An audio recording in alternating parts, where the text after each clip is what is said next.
My good friend Justin Popovich gave me this idea to talk about sales psychology today.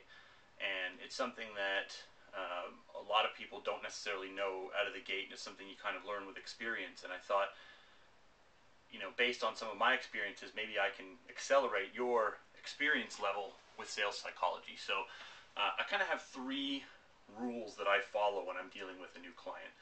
The first and the most important is to never undercut your price. So I'll give you an example. We had a client, this was a couple of years ago, but we had a client come into our office that wanted a really simple WordPress website done. And our cost to complete the project was probably under $500, let's say. And our price that we had quoted for the project was $2,000. And the client, came into the office and said, I won't pay $2,000. I want to pay $1,500 for this, and if you can do this for $1,500, you'll have a deal today. And most entrepreneurs who are hungry and want the deal will think to themselves, well, my cost is $500. I'm tripling my money. I'm going to take this deal and run. But the way we did it was a little bit differently. We said, I'm really sorry. I said to him, the price that we quote is a fair price, and it factors in profits and other things and expenses I have to pay for. Maybe my costs are only $500, but I've got rent to pay and assistants and all these other things to pay for that are kind of invisible to an entrepreneur sometimes. So and I need to make a profit. I'm not in business to save the whales. I'm in business to make a profit. So $2,000 was my price, and he walked. He said, "I'm sorry, I can't do the deal," and he walked. But he walked with my references in hand.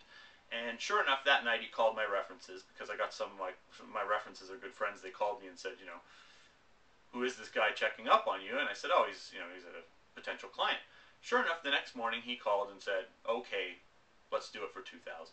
So the lesson learned is that, if you undercut yourself, you'll lose money.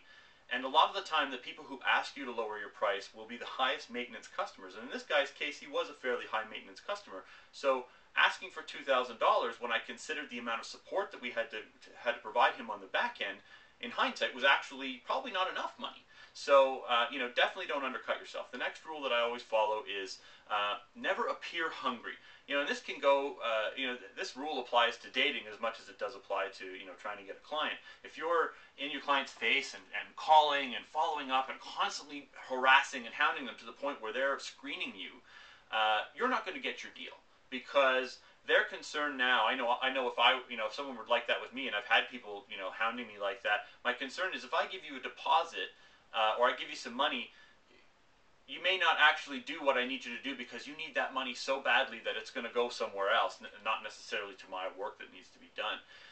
And so you need to never appear like you need the deal. And it sounds counterintuitive, but it's okay to be polite and courteous to a customer. I'm not saying that you should be cocky, but you should never appear to need the work. And I always say to clients, I won't follow up with you. So if you want to do this deal, you'll have to contact me. And I tell them I do that out of respect for them, because I don't want to waste their time if they're not interested.